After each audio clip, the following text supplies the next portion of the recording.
नमः श्रीवर्धमानाय निर्धूतिकैलात्मने सालोकानां त्रिलोकानां यद्विद्यादर्पणाय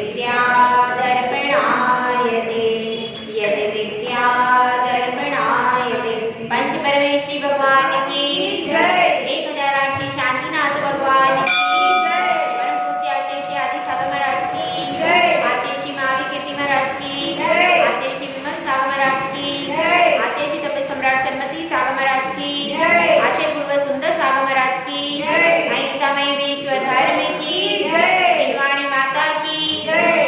हरे कृष्ण महाराज की जय। एक जीव जब तक परिग्रह का परिमाण नहीं करता है तब तक उसके जीवन में उत्थान नहीं होता। कल हम आचार्य शुभचंद्र कृत ज्ञानार्णव ग्रंथ पढ़ रहे थे। उसमें ऐसा बताया है कि 2 प्रकार का परिग्रह होता है, अंतरंग परिग्रह और बाहिरंग परिग्रह। जिस प्रकार से एक पक्षी आकाश में उड़ता है तो वह एक पंख से नहीं उड़ पाता, इसी प्रकार से जब तक दोनों प्रकार के परिग्रह का त्याग नहीं होता तब तक आकाश में ऊपर गमन नहीं हो पाता। इसीलिए देखिए नवग्रेव्य 16 स्वर्ग और 16 स्वर्ग के ऊपर भी कौन जाता है? तपस्वी ही जाते हैं आगे। और फिर नवग्रेव्य में भी कौन जाता है? मुनिराज ही जाते हैं नवग्रेव्य में। नवग्रेव्य के ऊपर तो मुनिराज सम्यक दृष्टि मुनिराज ही जाते हैं। मतलब इससे क्या सिद्ध होता है? ऊपर जाने के लिए, पूर्ण गमन के लिए हल्का होना आवश्यक। तो अपन ने परिग्रह परिमाण के अतिचार लिखे थे, इसका अर्थ मैं आपको बाद में लिखाऊंगी।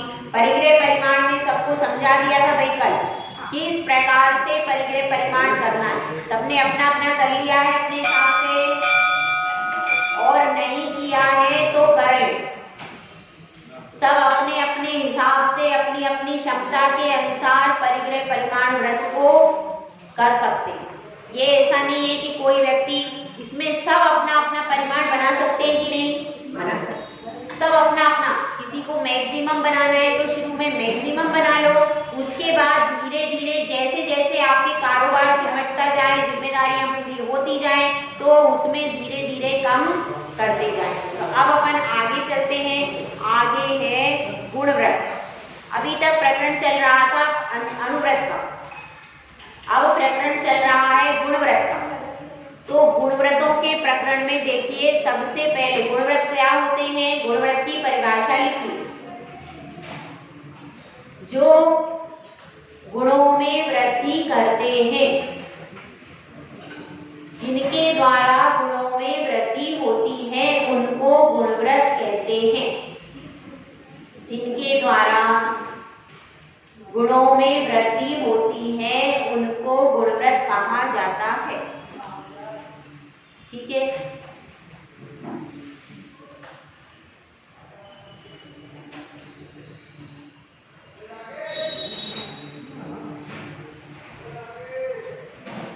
पहले गुणव्रत का नाम है दिग्व्रत। पहले गुणव्रत का नाम क्या है? दिग्व्रत। अब दिग्व्रत की क्या परिभाषा है उसको लिखिए। दिशाओं के समूह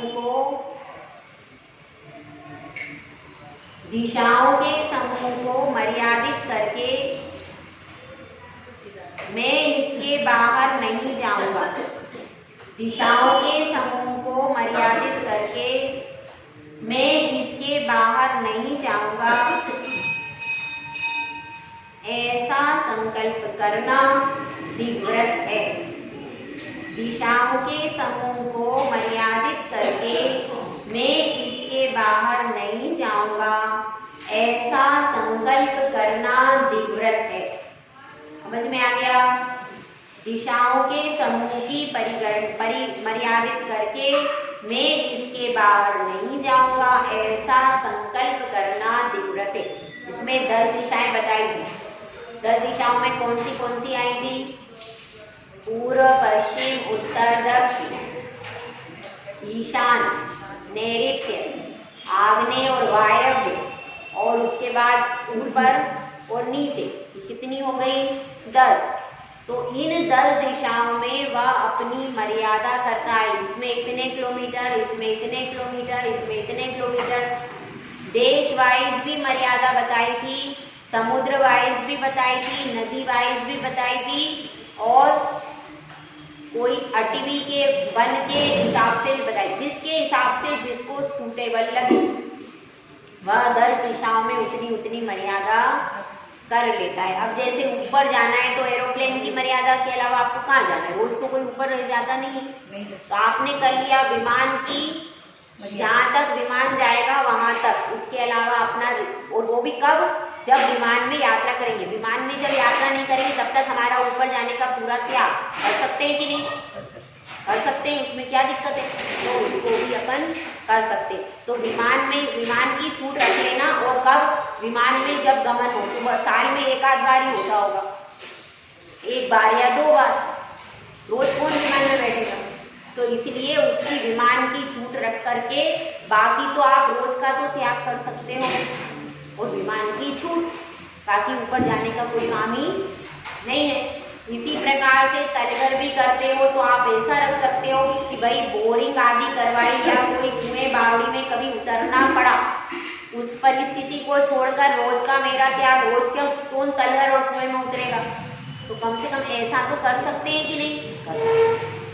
तो ऐसी मर्यादा कर सकते हैं। और ये आप एटलस में देख करके कर सकते हैं, चारों दिशाओं में कितने कितने देश हैं, उनमें से कितने देशों में आपको जाना है, ऐसा सब अपन देख सकते हैं।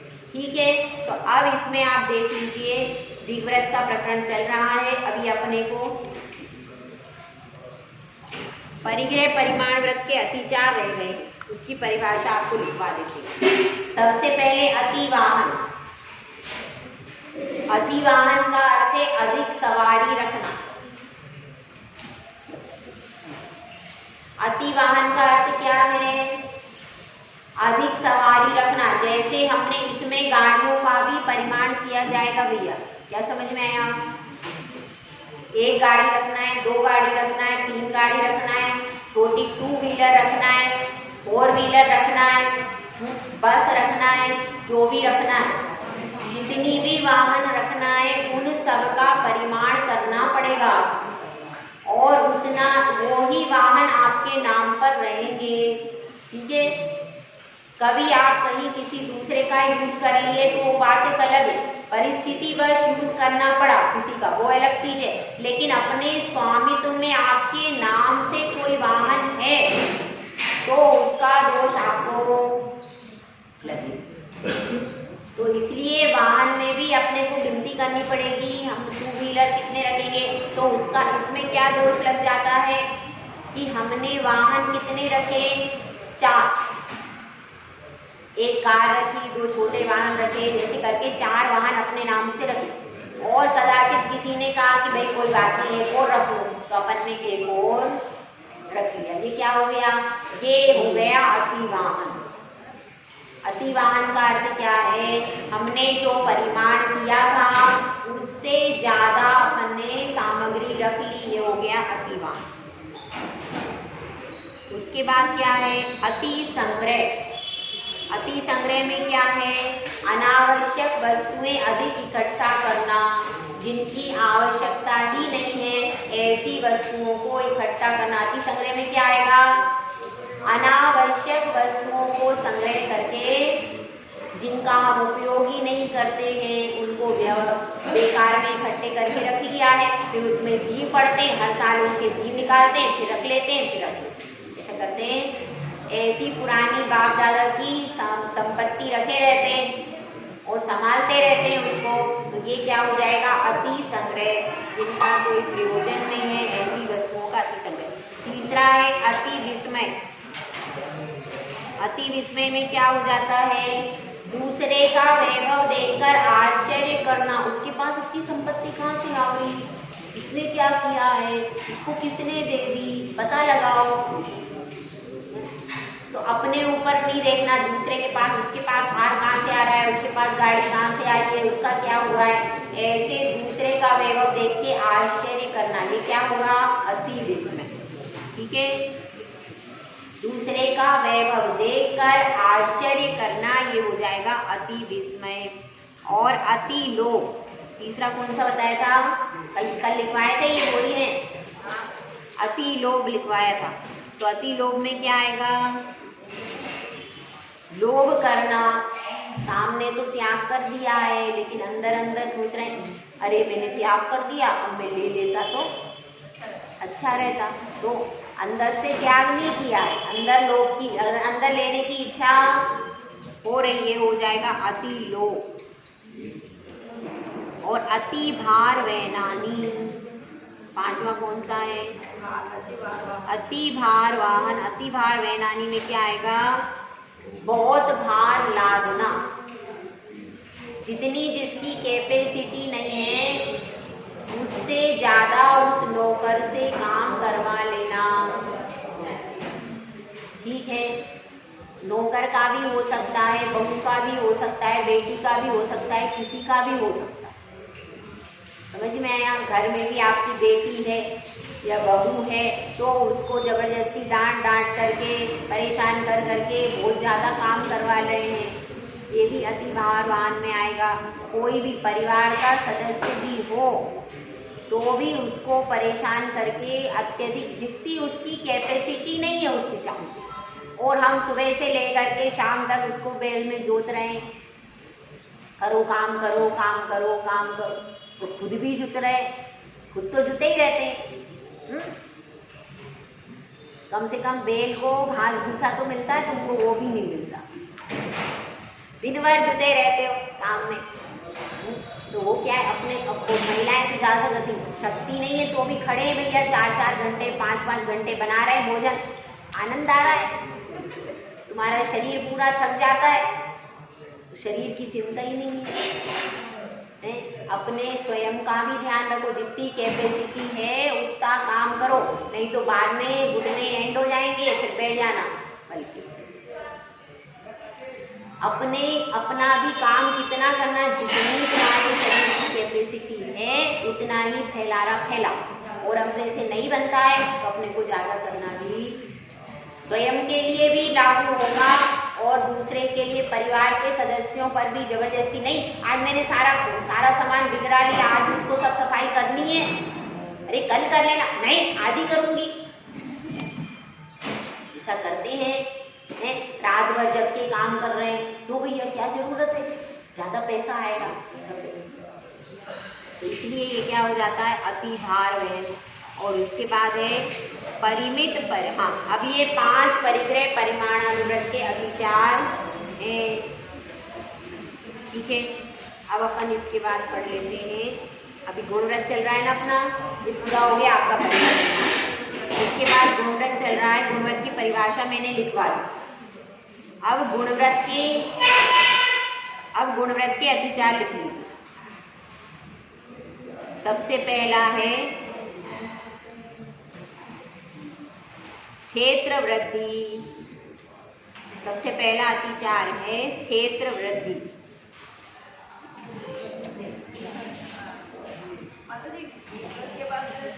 दिग्व्रत का ही अतिचार लिखवा रही हूँ, दिग्व्रत का अतिचार लिखवा रही हूँ।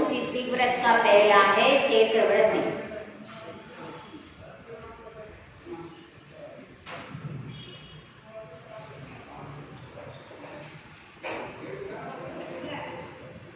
मर्यादित क्षेत्र को बढ़ा लेना,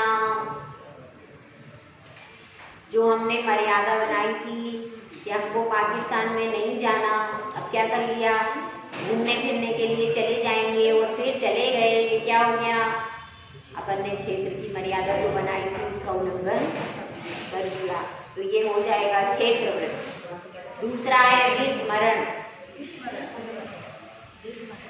विस्मरण मतलब क्या है, कहीं भी हमने कॉपी पेन लेके लिखा तो था नहीं, और बाद में 4-5 दिन के बाद क्या हुआ, भूल ही गए क्या मर्यादा बनाई थी, क्या परिमाण किया था, क्या नहीं किया था, तो उसको भूल गए, तो मर्यादा को भूल जाना, ये कौन सा हो गया?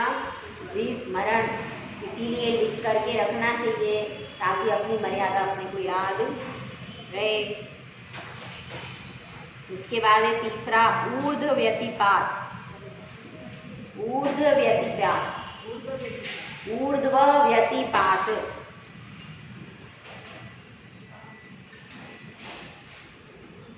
ऊर्ध्व व्यतिपात का अर्थ है ऊपर की मर्यादा बढ़ा लेना। ऊपर की मर्यादा बढ़ा लेना।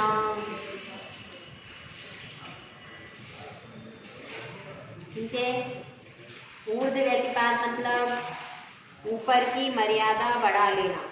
अधो व्यतिपात, अधो मतलब नीचे की मर्यादा बढ़ा लेना। और त्रियक व्यतिपात, त्रियक व्यतिपात में क्या आएगा? तिरछे, तिरछे ये सारे हैं तिरछे बाजू, पूर्व पश्चिम उत्तर दक्षिण, ये चारों दिशाओं में जो मर्यादा बनाई थी तो उसकी मर्यादा बढ़ा लेना, तिरछे की मर्यादा बढ़ा लेना। तिरछे और चारों दिशाओं का भी आ जाएगा, सब कुछ आ जाएगा इसमें। 10 दिशाओं का करा था तो उसमें किसी भी दिशा में आपकी मर्यादा बढ़ाई तो उल्लंघन हो ही गया। इसके क्या है? ये दिग्व्रत का है। हो गया पांचों। पहला लिखवाया क्षेत्र वृद्धि, दूसरा लिखवाया विस्मरण, तीसरा ऊर्ध्व व्यतिपात, अधो व्यतिपात और तिर्यक व्यतिपात। ठीक है, तिर्यक तो इस प्रकार से ये 3 होते हैं। अधो मतलब नीचे, ऊर्ध्व मतलब ऊपर, और त्रियक यानी तिरछे, और इसमें सब आ जाएगा। चारों दिशाओं का अपन ने जो किया था ना वो भी सारा इसके अंदर आ गया। अब लिखो, इसमें दूसरा है अनर्थ दंड व्रत। गुण व्रत में दूसरा, पहला भेद है दिग्व्रत, दूसरा अनर्थ दंड व्रत के गुण। एक पेज छोड़ देना भैया, दिग्व्रत के पीछे एक पेज छोड़ना पड़ेगा ना, उसके अतिचार लिखोगी ना कभी आपको दोष लगा तो। और परिमाण भी करना है आपको। दिग्व्रत के पीछे एक पेज छोड़ना है, उसमें आपको दिशाओं का परिमाण लिखना है। हमने किस किस दिशा में कितना कितना परिमाण किया है ये लिखना पड़ेगा इसमें। अनर्थ दंड व्रत,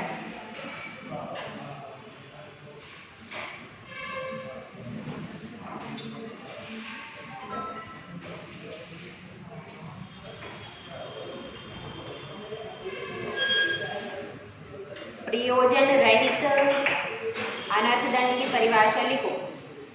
प्रयोजन रहित कार्यों से निवृत्त होने को अनर्थ दंड व्रत कहते हैं। प्रयोजन रहित कार्यों से निवृत्त होने को अनर्थ दंड व्रत कहते हैं। प्रयोजन रहित कार्यों से निवृत्त होने को अनर्थ दंड व्रत कहते हैं।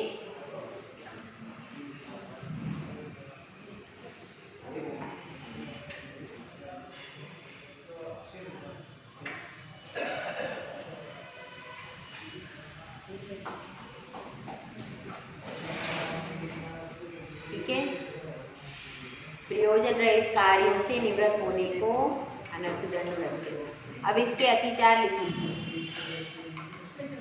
इसके अतिचार अनर्थ दंड से समझते हैं जिन कार्यों को करने से हमारा कोई प्रयोजन सिद्ध नहीं हो रहा और पाप का बंध हो रहा है। एक बाल्टी पानी में अपना काम हो रहा है, अपन ने नल चालू कर लिया और फिर क्या हो गया? फिर पानी बहता जा रहा है, तो इसलिए ये क्या है? अनर्थ दंड। और इसमें देखो पापोपदेश, पहला क्या है? अनर्थ दंड व्रत के 4 भेद हैं। कौन कौन से हैं? पहला पापोपदेश, दूसरा हिंसा दान, तीसरा अपध्यान,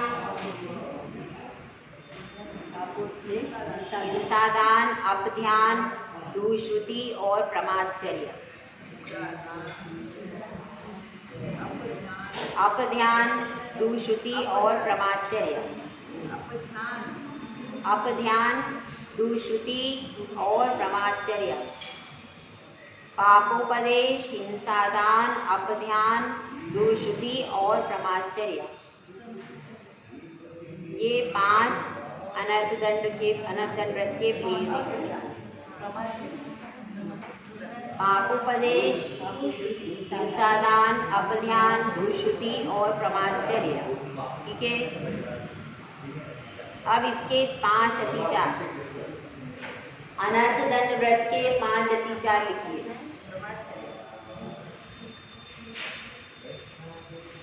इसके 5 अतिचार लिखिए। कंदर्प, पहला अतिचार कौन सा है? कंदर्प। कंदर्प का अर्थ क्या है? राग की तीव्रता से, कंदर्प मतलब राग की तीव्रता से हास्य में अभद्र वचन बोलना। राग की तीव्रता से हास्य में अभद्र वचन बोलना। राग की तीव्रता से हास्य में अभद्र वचन बोलना। दूसरा है कौतकुच्य। कौतकुच्य, कंदर्प, राग की तीव्रता से हास्य में अभद्र वचन बोलना, ये कंदर्प है। हो गया। इसके बाद कौतकुच्य, शरीर से कुचेष्टा करना।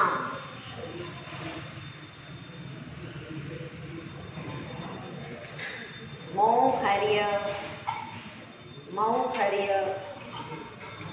अत्यधिक बोलना।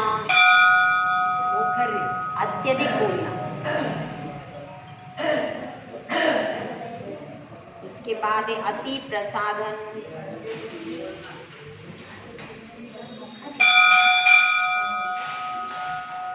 अति प्रसाधन, भोगोपभोग की सामग्री का अधिक संग्रह।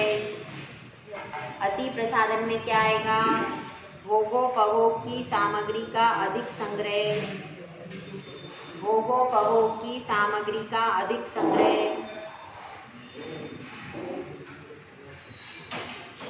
भोगोपभोग की सामग्री का अधिक संग्रह। असमीक्षित अधिकरण। असमीक्ष अधिकरण, बिना विचारे कार्य का अधिक आरंभ करना।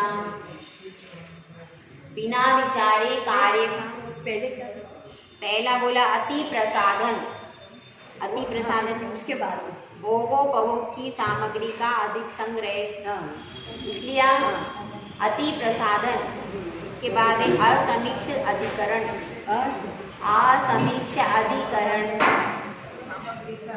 असमीक्ष अधिकरण, बिना विचारे कार्य का अधिक प्रारंभ करना। बिना विचारे कार्य का अधिक प्रारंभ करना, अधिक आरंभ करना, प्रारंभ नहीं आरंभ करना। बिना विचारे कार्य का अधिक आरंभ करना। कोई भी कार्य छोटे रूप में हो सकता था तो अपन उसको बढ़ा चढ़ा करके उसके द्वारा ज़्यादा ही पानी बोल रहे हैं, ज़्यादा ही हिंसा कर रहे हैं, ज़्यादा ही काम कर रहे हैं। तो इसलिए बिना उसमें विचार भी नहीं रख रहे हैं कि इसमें हिंसा हो रही है, क्या करना है क्या नहीं करना। बिना विचारे सीधे सीधे सब्जी लाए और खोदी वोदी कुछ नहीं और कर लिया, ऐसा। तो ये क्या हो गया? ये हो गया असमीक्ष अधिकरण। अब भोगोपभोग परिमाण व्रत, इसके लिए पेज छोड़ना। हाँ, इसके लिए एक पेज छोड़ना है। भोगोपभोग परिमाण व्रत, ये तीसरा व्रत, गुण व्रत का तीसरा भेद है भोगोपभोग परिमाण व्रत।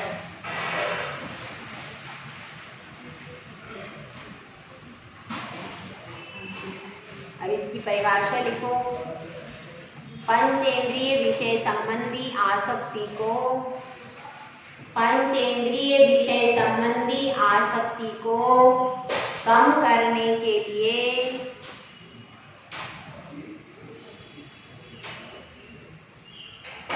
इंद्रियों के विषय भोगों का परिगणन करना। पंचेंद्रिय विषय संबंधी आसक्ति को कम करने के लिए इंद्रियों के विषय भोगों का परिगणन करना भोगोपभोग परिमाणव्रत है। हो गया। कम करने के लिए माता जी इंद्रियों के विषयों का परिगणन करना, परिगणन करना या मर्यादा करना भी लिख सकते हैं। मर्यादा करना भोगोपभोग परिमाणव्रत है। ठीक है, समझ में आया? देखो ये देखो, इसमें पहले देखो यहाँ ऊपर अनाज है, ये अनाज लिखा है, ये मसाले लिखे हैं, उसके बाद ये फल लिखा है। दिख रहा है? ऐसे आपको अपनी कॉपी में लिखना है कि हम क्या क्या खाते हैं और हमको क्या त्याग करना है। ये ऊपर लिखा हुआ है और यहाँ लिखा है नीचे त्याग। जिस फल सब्जी का त्याग है, जैसे अपने को अनाज और मसाले में जो जो त्याग है उसके नीचे त्याग लिख के यहाँ लिखना। ठीक है, उसके बाद जैसे फल है, फल में आपका कुछ त्याग है, यहाँ नीचे फल के पास यहाँ देखिए त्याग लिखा हुआ है।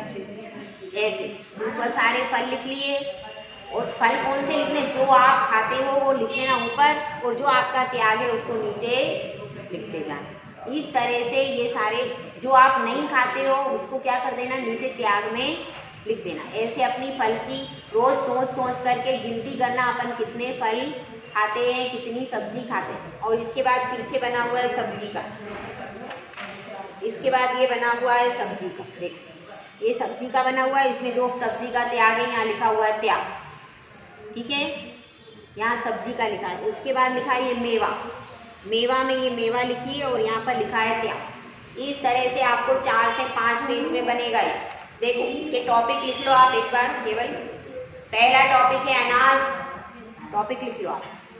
पहला टॉपिक क्या है, एक पेज पे लिखो अनाज, अनाज और मसाले एक ही पेज। परिभाषा के नीचे, परिभाषा के नीचे नहीं, इसको पेज खाली छोड़। अच्छा, पीछे के पेज पे लिखो, पहले लिखो अनाज और मसाले, अनाज लिखो और इसी पेज में नीचे लिख दो मसाले, बीच में मसाले लिख दो और नीचे लिख दो त्याग। इन अनाज और मसाले में से जो भी का जिसका भी आपका नीचे त्याग लिख त्याग। हाँ, तो जो भी आपका त्याग होगा वो आप लिखते जाना। अनाज पहले आप कौन कौन से खाते हुए घर पे बैठ के लिखना पड़ेगा। दूसरे पेज पर लिखो फल। हाँ, फल हो गया। फल आप लिखो, यहाँ पे पूरे गिनती करके लिखने पड़ेंगे। जैसे मैंने लिखे इसमें 39 फल, 39। ठीक है, इसके बाद जैसे आपको फल लिखने पड़ेंगे। फल लिखने के बाद फिर नीचे एक टॉपिक बनाओ त्याग, सबसे नीचे लिखो और नीचे बस। हाँ, यहाँ त्याग लिखो बस। अब ये पूरे फल आपको रोज के लिखने पड़ेंगे जो आप खाते हो, ये आपको खुद अपना बनाना है। उसके बाद अगला पेज बनाओ सब्जी, अगला पेज बनाओ सब्जी का।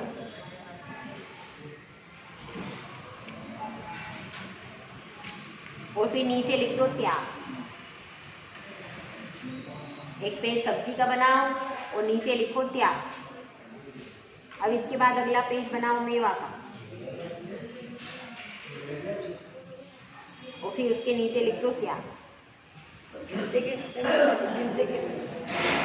भी खाते हो लिखना तो पड़ेगा, उनको लिख के और नीचे त्याग। मतलब एक अलग अलग सेपरेट पेज हो जाएगा ना आपका, तो आपको कन्फर्म रहेगा मैं कितना खाती हूँ, क्या खाती हूँ सब। नीचे त्याग लिख, जो आप नहीं खाते उसको त्याग लिख देना, मेवा में हो जाएगा बस।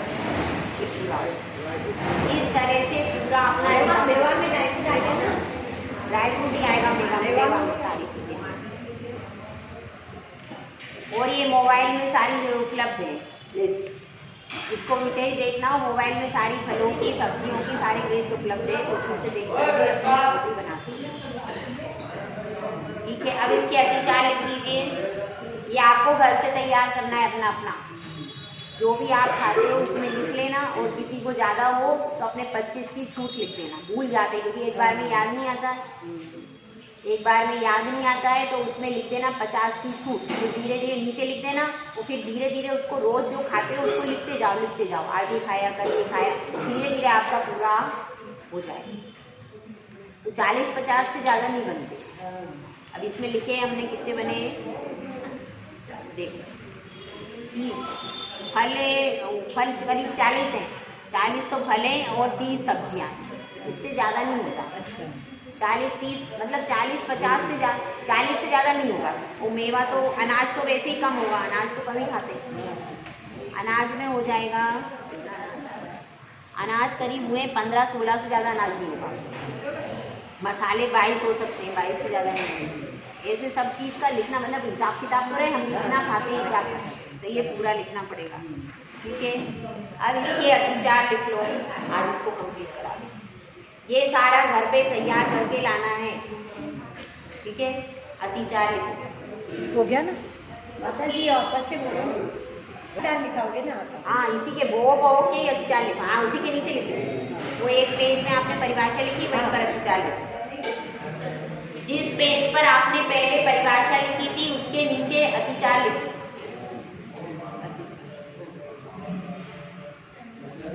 पहला है विषयों में आदर रखना। विषयों में आदर रखना।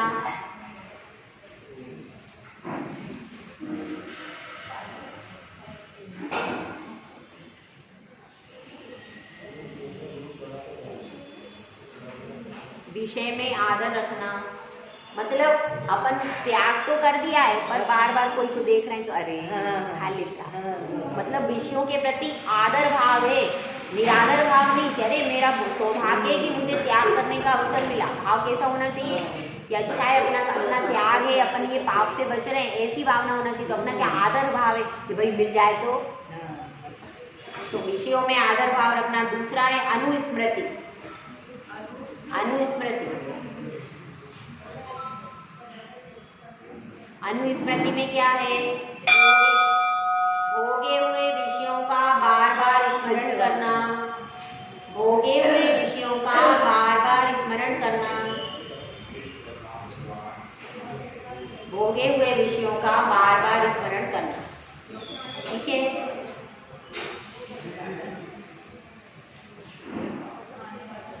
उसके बाद है अति लोल्य। अति लोल्य, अति लोल्य, अति लोल्य, अति लोल्य का अर्थ है वर्तमान विषयों में अधिक लंपटता रखना, लोभ रखना अत्यधिक कि मुझे और मिल जाए और मिल जाए। तो इसलिए वर्तमान विषय, वर्तमान में जो आपको मिल रही है सामग्री, उसको बहुत ज्यादा आसक्ति के साथ भोगना। वर्तमान विषयों में अधिक लंपटता रखना। अति तृषानुभवो, इसके बाद कौन सा है? अति तृषानुभवो, आगामी विषयों की अधिक तृष्णा करना। आगामी विषयों की अति तृषानुभवो, अति तृषानुभवो, आगामी विषयों की अधिक तृष्णा करना।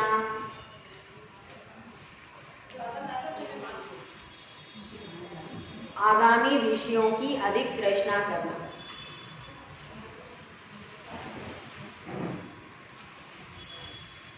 और वर्तमान विषय का भी आसक्ति के साथ अनुभव करना। आगामी की भी इच्छा रखना ज्यादा और वर्तमान को भी आसक्ति पूर्वक भोगना, ये हो जाएगा अति तृषानुभव। बस।